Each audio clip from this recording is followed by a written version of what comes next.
জানিয়ে দিব এই মুহূর্তে পাওয়া সর্বশেষ বাংলা সংবাদ। শুরুতেই শিরোনাম। দিল্লি আর আওয়ামী দোসরদের দৌড়তো আর চলবে না, রাশেদ প্রধানের মন্তব্য। এদিকে হাসিনা ও জয় সহ 18 জনের বিরুদ্ধে গ্রেপ্তার সংক্রান্ত প্রতিবেদনের তারিখ পিছিয়েছে। পরে জানাবো সার্জিসের চ্যালেঞ্জের জবাবে চাঞ্চল্যকর তথ্য ফাঁস করলেন রাশেদ। এদিকে রাজনৈতিক দলগুলোর সঙ্গে আলোচনা করবে গণসংহতি আন্দোলন। এবং সর্বশেষ জানাবো দেশে চাঁদাবাজি দখলদারি নিয়ে ব্যস্ত একটি দল, চরমোনাই পীরের মন্তব্য। এতক্ষণ শুনছিলেন সংবাদ শিরোনাম, এবারে বিস্তারিত। দিল্লি আর আওয়ামী দোসরদের দৌরাত্ম্য চলবে না, রাশেদ প্রধানের মন্তব্য। জাতীয় গণতান্ত্রিক পার্টির সহসভাপতি ও দলীয় মুখপাত্র রাশেদ প্রধান বলেছেন, প্রধান উপদেষ্টা ডক্টর মোহাম্মদ ইউনূস জানিয়েছেন, আগামী নির্বাচনে অংশগ্রহণ করবে কিনা তা আওয়ামী লীগকে নির্ধারণ করতে হবে। আমরা ইউনূস সাহেবকে স্পষ্ট ভাষায় স্মরণ করিয়ে দিতে চাই, জুলাই গণ অভ্যুত্থানের হাজারো শহীদ পরিবার এবং বাংলার জনগণ তাদের রায় জানিয়ে দিয়েছে। আপনি হাজারো শহীদদের রক্তের বিনিময়ে প্রধান উপদেষ্টা হয়েছেন, শহীদদের রক্তের সাথে বেইমানি করবেন না। শহীদ পরিবার, জুলাই যোদ্ধা আর দেশের মানুষের রায় আপনাকে মানতে হবে। আর তাই দ্রুত সময়ে গণহত্যাকারী সন্ত্রাসী সংগঠন আওয়ামী লীগকে নিষিদ্ধ ঘোষণা করতে হবে। কথাবার্তা পরিষ্কার, দিল্লি এবং আওয়ামী দোসরদের দৌরাত্ম্য আর বাংলার মাটিতে চলবে না। হাসিনাকে দেশে ফিরিয়ে এনে তার বিচার করতে হবে। পল্টনস্থ শফিউল আলম প্রধান মিলনায়তনে যুব জাগপা আয়োজিত আমার দেশ পত্রিকার মজলুম সম্পাদক মাহমুদুর রহমানের বিরুদ্ধে আওয়ামী লীগের দোসরদের ষড়যন্ত্রমূলক মিথ্যা মামলা প্রতিবাদে এবং মামলা প্রত্যাহারের দাবিতে যুব সমাবেশের প্রধান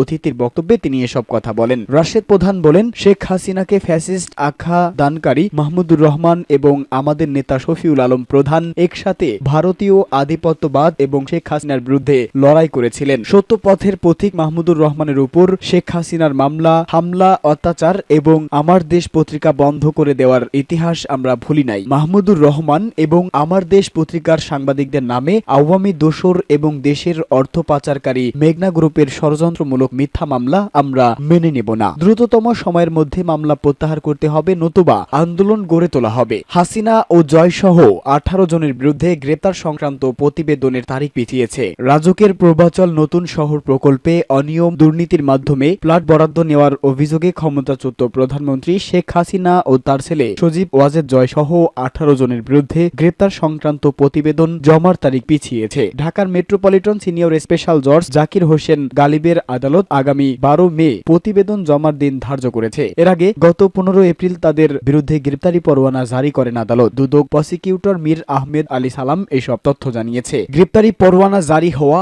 অপর আসামিরা হলেন সাইফুল ইসলাম সরকার, সিনিয়র সহকারী সচিব পূর্বী গোলদার, অতিরিক্ত সচিব কাজী ওয়াসিউদ্দিন, সচিব শহীদ উল্লাহ খন্দকার, রাজুকের সাবেক চেয়ারম্যান আনিসুর রহমান মিত্রা, সাবেক সদস্য মোহাম্মদ খুরশিদ আলম, সদস্য তন্ময় দাস, সাবেক সদস্য মোহাম্মদ নাসির উদ্দিন, সদস্য শামসুদ্দিন আহমেদ চৌধুরী, সহকারী পরিচালক কামরুল ইসলাম ও নুরুল ইসলাম, সাবেক প্রধানমন্ত্রীর একান্ত সচিব মোহাম্মদ সালাউদ্দিন এবং সাবেক গৃহায়ন ও গণপূর্ত প্রতিমন্ত্রী শরীফ আহমেদ। সার্জিসের চ্যালেঞ্জের জবাবে চাঞ্চল্যকর তথ্য ফাঁস করলেন রাশেদ। বিতর্কিত ব্যক্তির সঙ্গে সাক্ষাৎ, নিজ এলাকায় বিশাল গাড়ির বহর নিয়ে শোডাউন সহ বিভিন্ন ইস্যুতে সমালোচনার মুখে পড়েছেন এনসিপির মুখ্য সংগঠক সার্জিস আলম। সম্প্রতি গণমাধ্যমে এসব নিয়ে একাধিক প্রতিবেদন প্রকাশিত হলে জোর আলোচনা ও সমালোচনা শুরু হয় সার্জিসের বিরুদ্ধে। অভিযোগের জবাব দিয়ে নিজের ভেরিফাইড ফেসবুক আইডিতে একটি পোস্ট করেছেন এনসিপির এই মুখ্য সংগঠক সার্জিস আলম। ফেসবুক পোস্টে বলেন, 5 আগস্টের পর থেকে আজ পর্যন্ত অবৈধ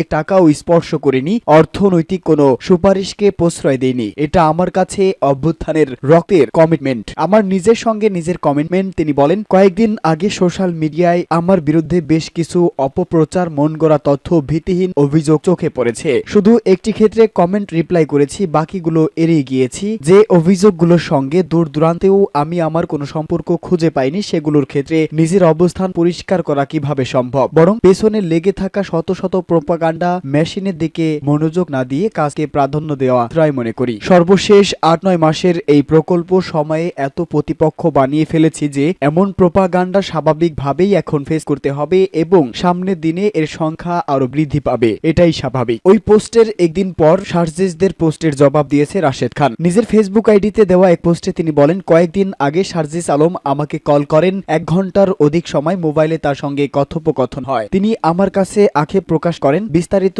আলাপ তুলে ধরতে হলে অনেক লেখা লাগবে। কথোপকথনে সারসংক্ষেপ হলো, আমি তার সম্পর্কে ভুল ধারণা পোষণ করছি। তিনি ভুল ভাঙাতে চেষ্টা করেন ও আমাকে বলেন আমি যেন তাকে নিয়ে একটা পজিটিভ পোস্ট করি, কিন্তু আমি করিনি, কারণ আমি যেসব বক্তব্য দিয়েছি তার যথেষ্ট আলামত ও তথ্য উপাত্ত রয়েছে। রাজনৈতিক দলগুলোর সঙ্গে আলোচনা করবে গণসংহতি আন্দোলন। বাংলাদেশে একটি নতুন গণতান্ত্রিক রাজনৈতিক বন্দোবস্ত প্রতিষ্ঠায় রাজনৈতিক দলগুলোর ভেতরে অধিকতর সমঝোতা ও ঐক্য তৈরি করতে রাজনৈতিক দলগুলোর সঙ্গে বৈঠকের সিদ্ধান্ত নিয়েছে গণসংহতি আন্দোলন। জাতীয় ঐকমত্য কমিশনের সঙ্গে বৈঠকের পর এ বিষয়ে তৎপরতা জোরদার করতে এই সিদ্ধান্ত নিয়েছে দলটি। গণমাধ্যম গণসংহতি আন্দোলনের সম্পাদক মণ্ডলীর সদস্য বাচু ভুইয়া প্রেরিত এক বিবৃতিতে এই তথ্য জানানো হয়েছে। বিবৃতিতে দলটির প্রধান সমন্বয়কারী জোনায়েদ সাকি বলেন, জনগণের অভ্যুত্থানের মধ্য দিয়ে যে আকাঙ্ক্ষা তৈরি হয়েছে তাকে বাস্তবায়ন করা সব রাজনৈতিক দলের কর্তব্য। এ বিষয়ে সবাই একমত, কিন্তু সেটা কিভাবে বাস্তবায়িত হবে, কোন কোন ক্ষেত্রে পার্থক্য কমিয়ে অধিকতর ঐকমত্য সৃষ্টি করা যায় সে বিষয়ে আমরা রাজনৈতিক দলগুলোর সঙ্গে কথা বলবো। দলটির নির্বাহী সমন্বয়কারী আবুল হাসান রুবেল বলেন, সংস্কার এবং নির্বাচন উভয় দেশের গণতান্ত্রিক উত্তরণের জন্য আবশ্যক। ফলে গণতান্ত্রিক উত্তরণে যে আকাঙ্ক্ষা জনগণের ভেতরে আছে তাকে বাস্তবায়নের প্রতিক্রিয়া দ্রুততর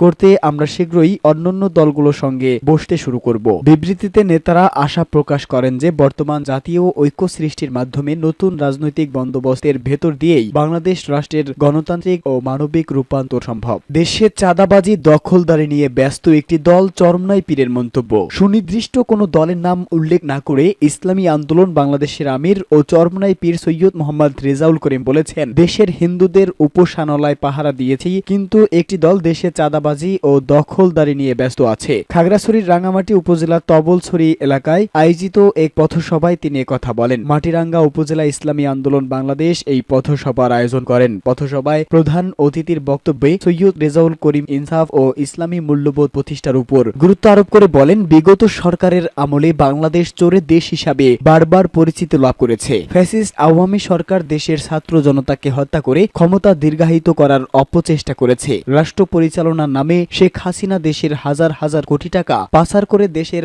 অর্থনীতিকে পঙ্গু করেছে। তিনি বলেন, ইসলামী পারে মানবতার প্রকৃত মুক্তি নিশ্চিত করতে সব অন্যায়, দুর্নীতি ও বৈষম্যের বিরুদ্ধে আমাদের ঐক্যবদ্ধ হতে হবে। আগামী রাষ্ট্র হবে কোরআনের রাষ্ট্র, আগামী সংসদ হবে কোরআনের সংসদ। সভায় সভাপতিত্ব করেন ইসলামী আন্দোলন বাংলাদেশ খাগড়াছড়ি জেলা শাখার সভাপতি হাফেজ মাওলানা দেলোয়ার হোসাইন।